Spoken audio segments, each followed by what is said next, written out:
Everyone, आज हम लोग डिस्कस करेंगे इंटीग्रल्स, इंटीग्रेशन फाइंड करना।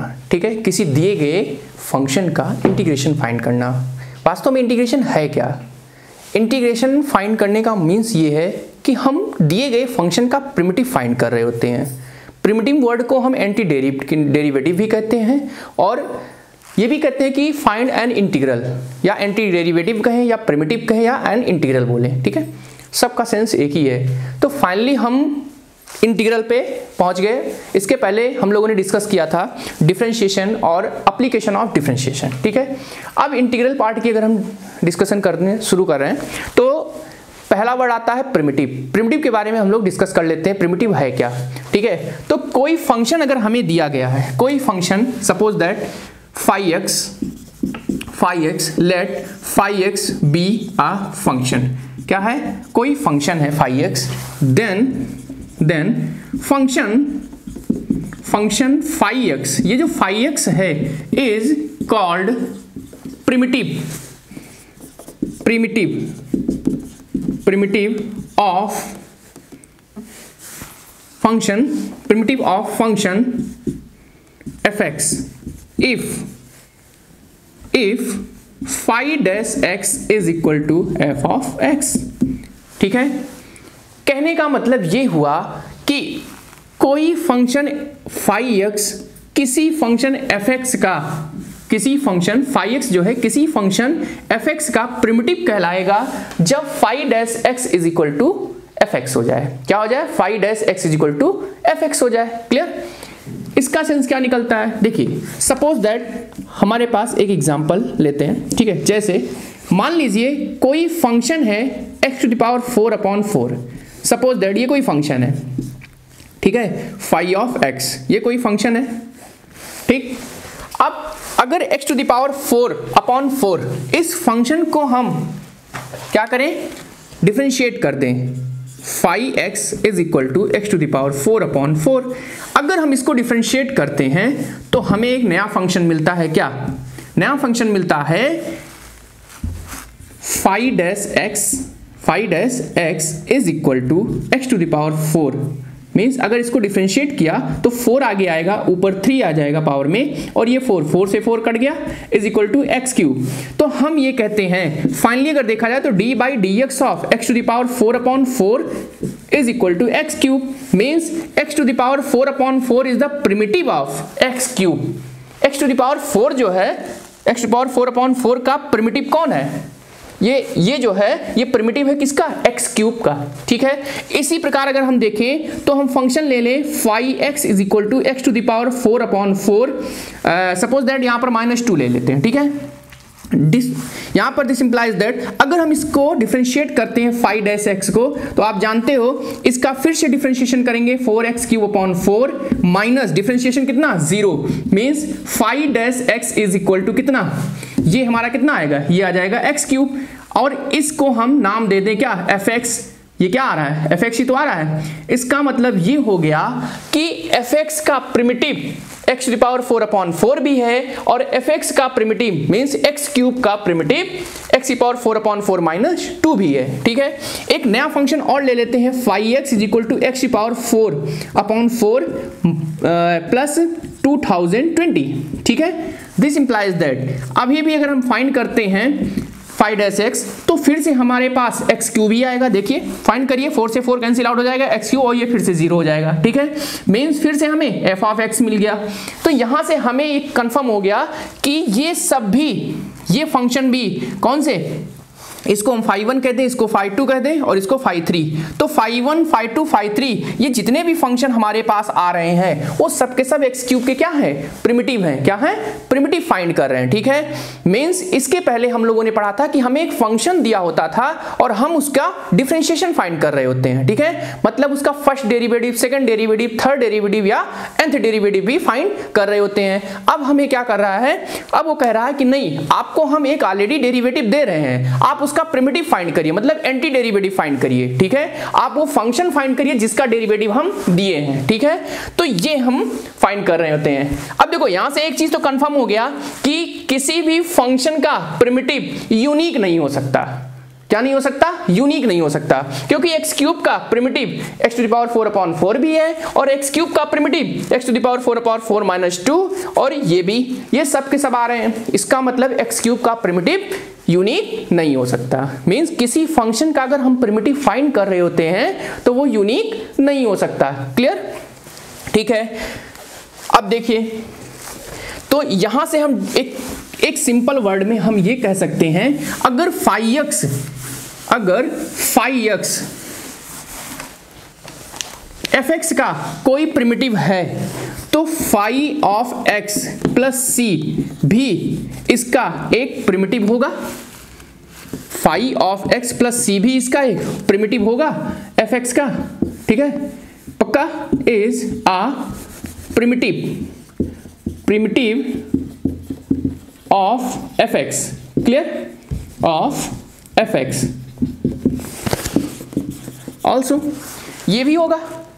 इसका मतलब ये हो गया d/dx of phi of x plus c is equal to F of x. Clear? यही तो होगा। मींस अगर phi x F of x का प्रिमिटिव है तो फाई ऑफ एक्स प्लस सी इसका प्रिमिटिव होगा। वेयर सी है क्या? Where C is any constant. सी क्या है? कोई कांस्टेंट है। ठीक है, सी क्या है? कोई कांस्टेंट है। अब देखो, c की वैल्यू लगातार हम लोग चेंज कर रहे थे ना, कॉन्टिन्यूसली हम चेंज कर रहे थे, लेकिन फिर भी प्रिमिटिव हमें मिलते जा रहे थे डिफरेंट टाइप के। किसके? fx के। तो fx के हमें डिफरेंट टाइप के प्रिमिटिव मिले। ऐसे कितने हो सकते हैं? अनंत हो सकते हैं। कितने हो सकते हैं? इनफाइनाइट हो सकते हैं। ठीक है, तो इसका मतलब किसी फंक्शन के कितने प्रिमिटिव हो सकते हैं? इनफाइनाइट प्रिमिटिव हो सकते हैं। कितने हो सकते हैं? इनफाइनाइट प्रिमिटिव हो सकते हैं किसी फंक्शन के। और किसी फंक्शन के सारे प्रिमिटिव को कलेक्ट कर लो, मींस उनका एक सेट ले लो। ठीक है, क्या ले लो? एक सेट ले लो, तो वो उस फंक्शन का क्या कहलाता है? फैमिली कहलाता है। क्या कहलाता है? उस फंक्शन के प्रिमिटिव्स की फैमिली कहलाता है। ठीक है, means family of all primitives of that function. ठीक है, मींस अगर हम बात करें एफ ऑफ ये जो लिखा गया है कि फाई एक्स प्लस सी, इसमें सारे के सारे इसके प्रिमिटिव्स आ गए। ये सारे प्रिमिटिव्स हैं किसके? एफ ऑफ एक्स के। तो ये क्या हो जाएगा? फैमिली। ये क्या हो जाएगा? Family is the set of all primitives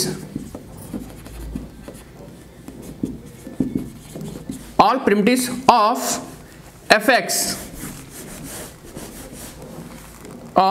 fx that is phi of x plus c is called the family of that family of fx। ठीक है, क्या कहलाएगा? वो fx की फैमिली कहलाएगा। ठीक है, क्या कहलाएगा? fx की फैमिली कहलाएगा।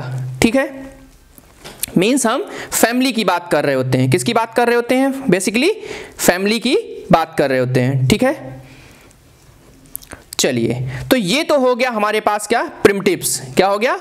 प्रिमिटिव्स हो गया। ठीक है, तो बेसिकली हम लोग फैमिली की बात कर रहे होते हैं इसके सारे फंक्शन के। ठीक है, देखिए, तो ये सारे से सारे उसके प्रिमिटिव्स हो गए। अच्छा, अब ये c है क्या? कांस्टेंट है, जिसको हम इनडेफिनिट, क्योंकि ये डेफिनिट नहीं है, c कोई फिक्स वैल्यू नहीं है, इनडेफिनिट है, हम जैसे चाहे वैसे हम पुट कर सकते हैं c की वैल्यू। ठीक है, तो इसीलिए हम इसको इनडेफिनिट बोलते हैं। ठीक है, और इसीलिए इसका जो प्रिमिटिव फाइंड कर देते हैं और c ऐड करने के कारण ही हम इसको क्या कहते हैं? इनडेफिनिट इंटीग्रल कहते हैं। क्या कहते हैं? इनडेफिनिट इंटीग्रल नाम देते हैं। ठीक है, चलिए, तो अब हम देखते हैं इनडेफिनिट इंटीग्रल कैसे फाइंड करना होता है। देखिए, कुछ हमारे पास बेसिक्स या स्टैंडर्ड रिजल्ट कह सकते हैं। ठीक है, पहले हम उसके बारे में डिस्कशन करेंगे, उसके बाद फिर हम लोग क्वेश्चन सॉल्व करेंगे। देखिए, जैसे पहला इनडेफिनिट इंटीग्रल क्या है? Indefinite integral. ठीक है, इनडेफिनिट इंटीग्रल्स। देखिए, जैसे इनडेफिनिट इंटीग्रल की अगर हम बात करें तो क्या हो जाएगा, पहला जैसे x की पावर n का अगर हम डिफरेंशिएशन करते थे तो क्या होता था, ये n आगे आता था और पावर में से एक माइनस होता था। लेकिन अगर इसका इंटीग्रेशन करेंगे तो x की पावर n प्लस 1 अपॉन n प्लस 1 और प्लस c हमारा इंटीग्रेशन कांस्टेंट है, c क्या है, इंटीग्रेशन कांस्टेंट है। क्लियर, तो ये हो जाएगा। फिर इंटीग्रेशन ऑफ, यहां पर हम इसको लिख सकते हैं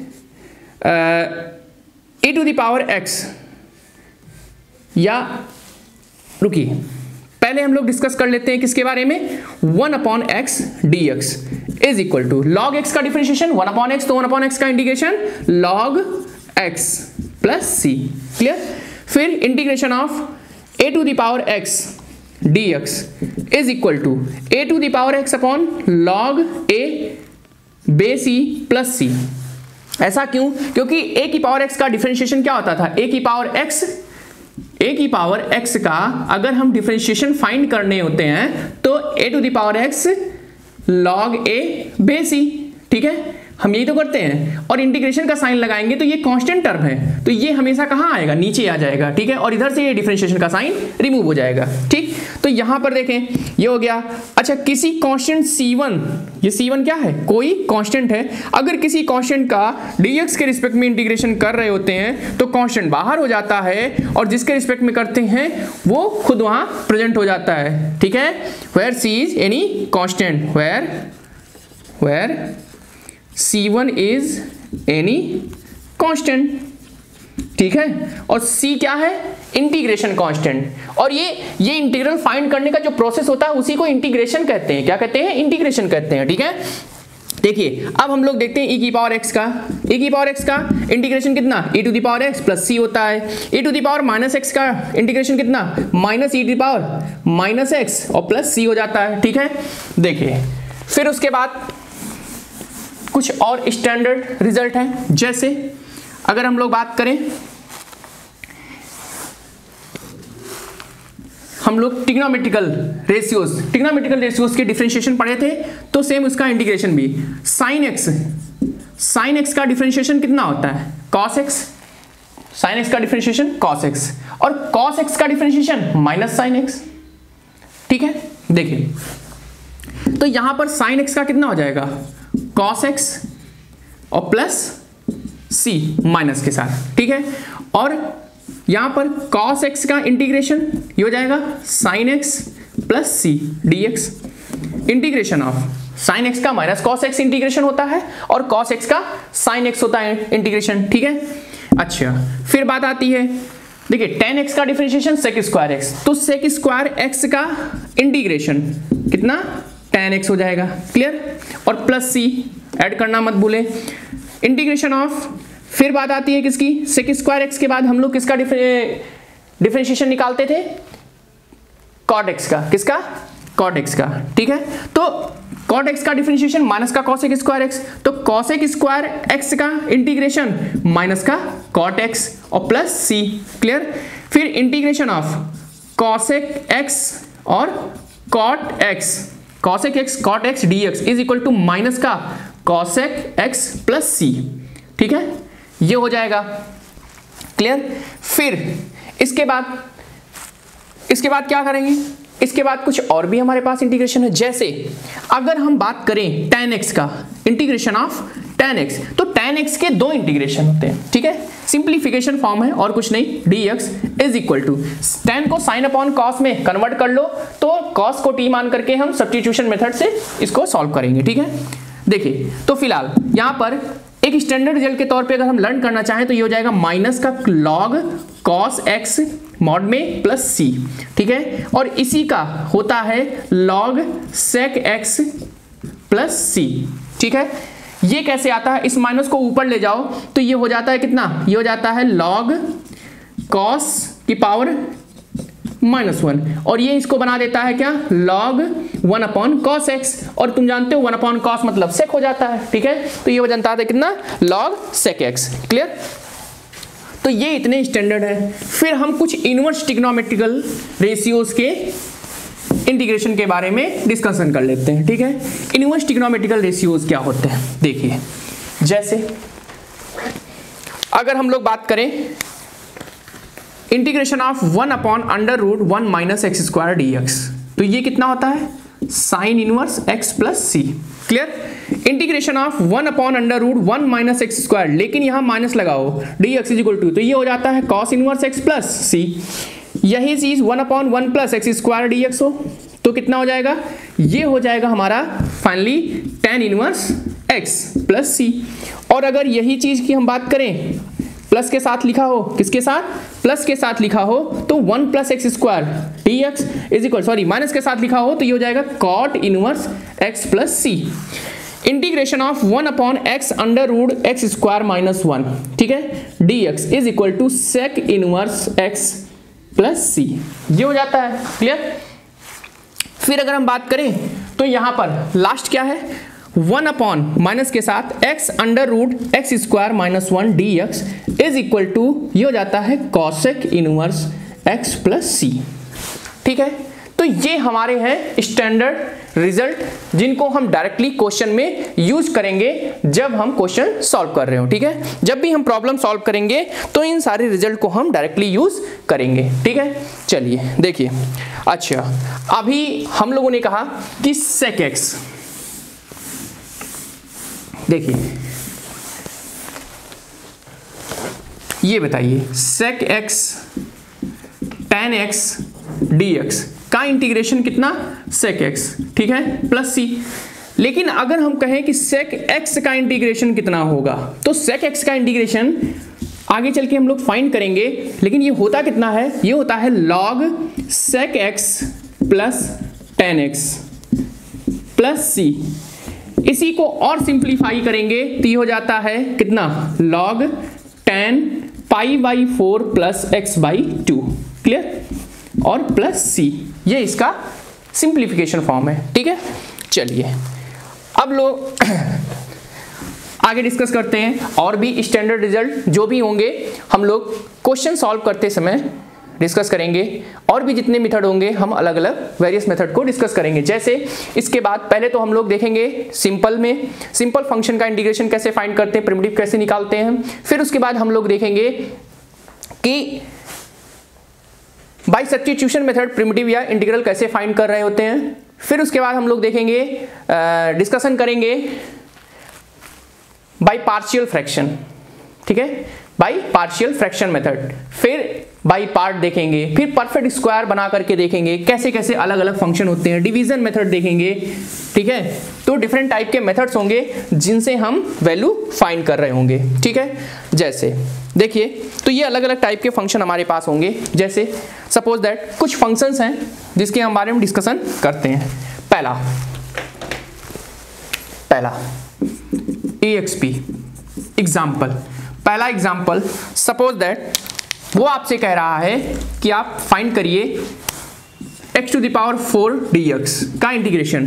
तो सिंपल अभी हमने कहा था कि पावर 1 बढ़ जाती है और जितना बढ़ने के बाद आता है इंक्रीज करने के बाद वो आपका नीचे आता है। ठीक है, तो 5/5 प्लस सी आंसर हो गया। ठीक है, लेकिन अगर यहीं पर फंक्शन दिया हो x⁴ dx is equal to, तो याद रखिएगा ये हो जाएगा कितना, x⁴ plus 1/1 plus 1 plus c is equal to, ये कितना हो जाएगा, ये हो जाएगा x⁴/3 अपॉन ये कितना, ये हो जाएगा 4/3, और ये 4/3 यहां आएगा। इसको जब आप इसको क्या करोगे, रिवर्स करोगे तो ये कितना हो जाएगा 3/4। ठीक है, प्लस सी आंसर। लेकिन अगर यही कहें -2/3 हो, ठीक है, dx, तो ये कितना हो जाएगा, माइनस का 2/3 प्लस का 1 अपॉन माइनस का 2/3 प्लस का 1 और plus c is equal to, जैसे इंटीग्रेशन का साइन रिमूव होगा प्लस सी कांस्टेंट हम ऐड कर देंगे। ठीक है, और ये कितना आएगा x⁴ अपॉन ये देखिए यहाँ पे भी 1/3 आएगा, तो फाइनली 3 आगे आ जाएगा और प्लस सी आंसर हो जाएगा। क्लियर। लेकिन अगर कहीं लिखा गया हो 1/x dx, इसका मतलब ये सीधे सीधे log x प्लस सी। ठीक है, लेकिन अगर इंटीग्रेशन ऑफ 1/x या √x ये लिखा हो, √x मींस पावर 1 को यहां पर पावर कितनी है 1 है, लेकिन अगर पावर 1 के बाद कुछ भी और होगा तो ये डायरेक्टली इंटीग्रेट नहीं होगा, log x कभी नहीं होगा। ये कितना हो जाएगा, ये हो जाएगा dx इज इक्वल टू, इसको ऊपर ले जाओ, integration of x to the power half, root को हम हाफ लिख सकते हैं, ये ऊपर जाएगा नेगेटिव हो जाएगा dx।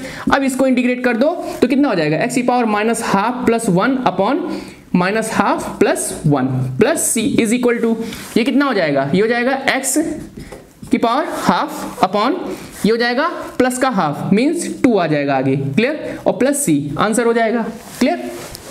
तो ये तो थे हमारे इंटीग्रेशंस, ठीक है, जिनको हम इजिली फाइंड कर सकते हैं, ठीक है। जैसे अच्छा कुछ और देख लेते हैं, जैसे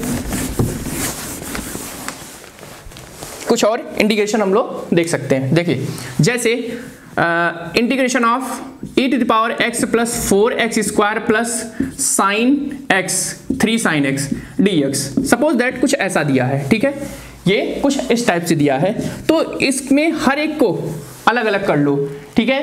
ये एक थ्योरम है कि एक किसी भी फंक्शन के, मतलब किसी दिए गए फंक्शन के प्रिमिटिव को लीनियर कॉम्बिनेशन के रूप में हम लिख सकते हैं, ठीक है, मींस इसको हम अलग अलग कर सकते हैं। तो e की power x dx plus constant बाहर हो जाएगा, integration of x square dx plus 3 बाहर हो जाएगा, integration of sign x dx, clear.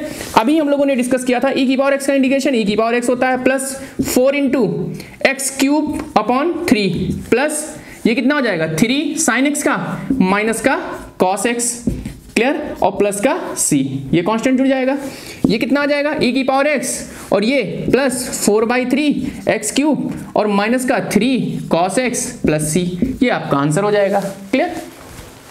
तो ये सिंपल तरीके से हैं जिनको आप फाइंड कर सकते हैं, ठीक है। जैसे देखिए नेक्स्ट एग्जांपल क्या कहता है, नेक्स्ट एग्जांपल कहता है कि e to the power 5 log x base c minus e to the power 4 log x base c upon e to the power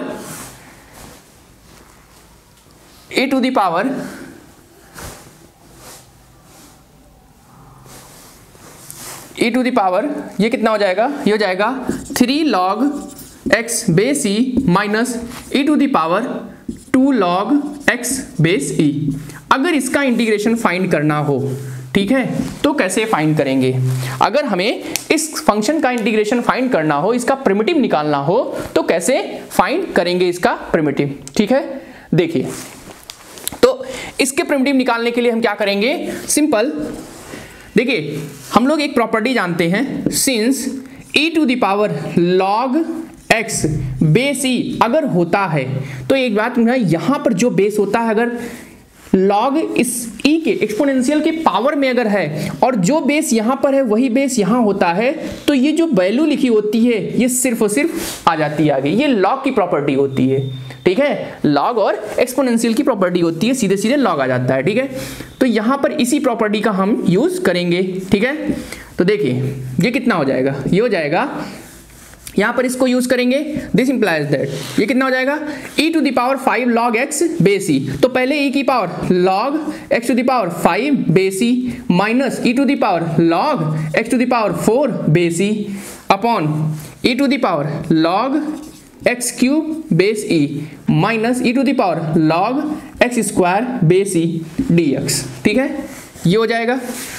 देखिए ये हो जाएगा, फिर उसके बाद हम लोग इजिली इसको इंटीग्रेट कर लेंगे, कैसे करेंगे, देखिए अब ये हो जाएगा हमारा कितना, integration of x to the power 5 minus ये हो जाएगा x to the power 4 upon ये हो जाएगा x to the power 3 minus x square, ठीक है, dx, फिर इज इक्वल टू, इसके बाद देखिए यहां से x की पावर 4 कॉमन हो जाएगा, ठीक है, x माइनस 1 आएगा और यहां से कितना कॉमन होगा, x क्यूब कॉमन हो जाएगा और कितना आएगा, सॉरी x स्क्वायर कॉमन होगा, x स्क्वायर और x माइनस 1 आ जाएगा, ठीक है, dx और इंटीग्रेशन, ये और ये कैंसिल आउट हो जाएंगे, ये भी पावर कट जाएगी, ये आएगा कितना x to the power 2 dx means x cube upon 3 plus c, answer है, ठीक है। तो इस पूरे का इंटीग्रेशन करने पर क्या आया, ये आया, ठीक है, क्लियर, ये इसका क्या है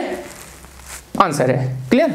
इस टाइप के फंक्शन को हम ऐसे सॉल्व कर सकते हैं। ठीक है, चलिए देखते हैं। अच्छा, फिर एक एग्जाम्पल और देखते हैं। देखिए, हमने अभी डिस्कस किया साइन एक्स का, किसका? साइन एक्स का इंटीग्रेशन। ठीक है, लेकिन साइन स्क्वायर एक्स का इंटीग्रेशन हमने डिस्कस नहीं किया। अगर आपको फंक्शन में दिया हो कि cos 2x plus 2 sine square x dx, तो आप इसको कैसे इंटीग्रेट करोगे? ठीक है, मान लीजिए ये गिवन है, तो ये हो जाएगा cos 2x dx अलग अलग, प्लस पहला काम तो अलग करना, सेपरेट करना। ठीक है, ये हो जाएगा। और दूसरा इसको देखिए, ये हो जाएगा आपका 2 बाहर हो जाएगा sine square x dx। Clear?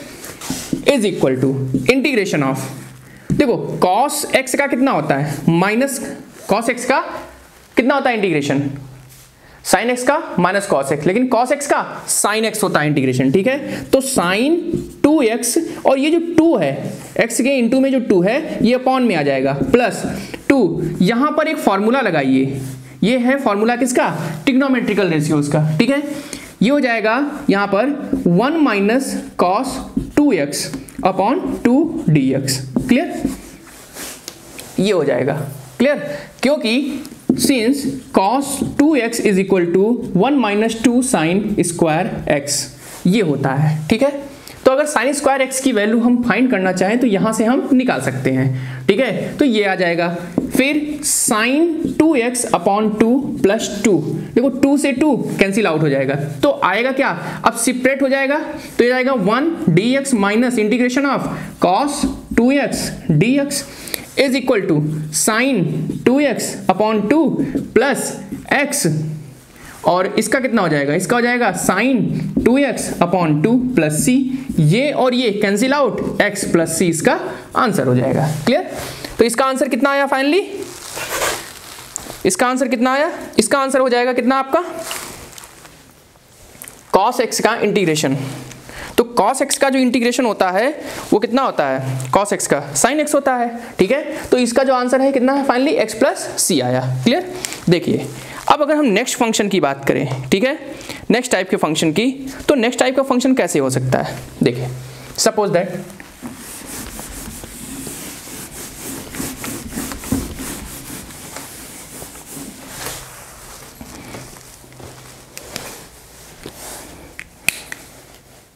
देखिए, अगर दिया गया हो e to the power integration of, suppose that integration of e to the power x log a base e dx, तो देखो अभी हमने डिस्कस किया था इस x को इसके ऊपर ले जाओ। ठीक है, क्योंकि ये फॉर्मूला ये कैसे ऊपर जाता है ये भी सुन लो। अभी इसके पहले में भी डिस्कस किया था, ये एक फॉर्मूला आप लोगों ने पढ़ा होगा कि log m to the power n is equal to n log m, ये पढ़ा था। ठीक है, सेम उसी फार्मूले पे हम इसको करेंगे। तो देखो ये ऊपर जाएगा तो e की power log a to the power x base e, ये हो जाएगा।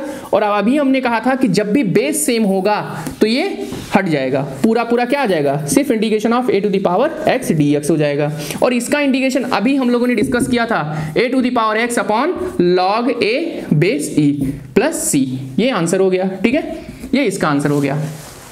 क्लियर?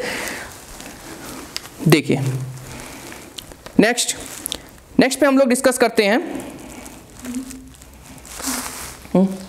देखिए, नेक्स्ट पे डिस्कस करते हैं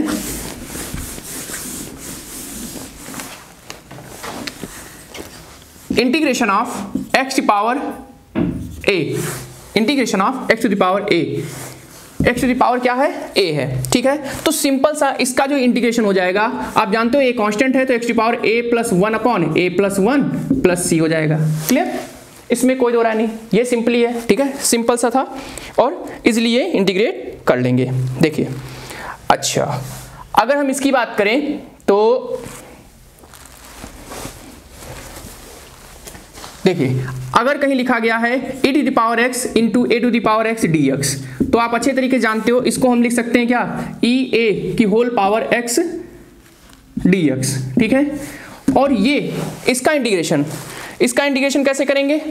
जैसे अभी हम लोगों ने किया था a की पावर x का, a की पावर x का कितना हो जाएगा, ये हो जाएगा ae to the power x upon log ae plus c। Clear, इसमें कोई दिक्कत नहीं, ये भी क्लियर है। ये हमारा क्या है, पूरा इंटीग्रेशन का था, ठीक है, बेसिक इंटीग्रेशन का, जिसको हम सॉल्व कर सकते हैं इसी तरीके से, ठीक है। चलिए एक चीज और देख लेते हैं, एक क्वेश्चन और इस पर देखते हैं, डिस्कस करते हैं, ठीक है। क्वेश्चन है आपका कि इंटीग्रेशन ऑफ 2 की power log x base e dx, ठीक है। देखो एक बेस चेंजमेंट फॉर्मूला हम लोगों ने पढ़ा था, ठीक है।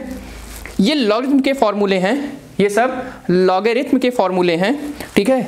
देखिए सिंस अगर हम देखें तो x की power log y base e या बेस a, बेस कुछ भी हो उससे कुछ नहीं करना, ठीक है। ये होता है, सॉरी इंटीग्रेशन क्यों, ये log का प्रॉपर्टी है, y की power log x base e, ये इसके इक्वल होता है, ठीक है। ये ध्यान रखिएगा।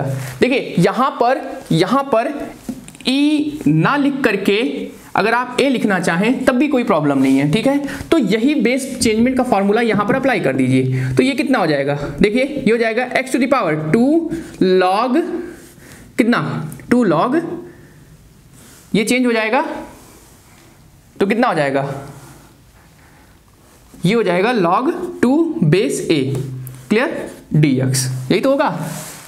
ये हो जाएगा x की पावर log 2 बेस a, ठीक है, log 2 बेस a, ठीक है। अब देखो ये हो जाएगा, यहां पर यही चेंजमेंट फॉर्मूला अप्लाई कर दीजिए, ये जो है, ठीक है। और यहां पर बेस क्या था, हमने a लिया था, ठीक है। a मतलब कुछ भी हो सकता है, 2 3 4 5। यहां पर देखिए अगर हम इसकी बात करें तो यहां पर a की वैल्यू कितनी है, e, तो हम क्या रखेंगे, e रखेंगे।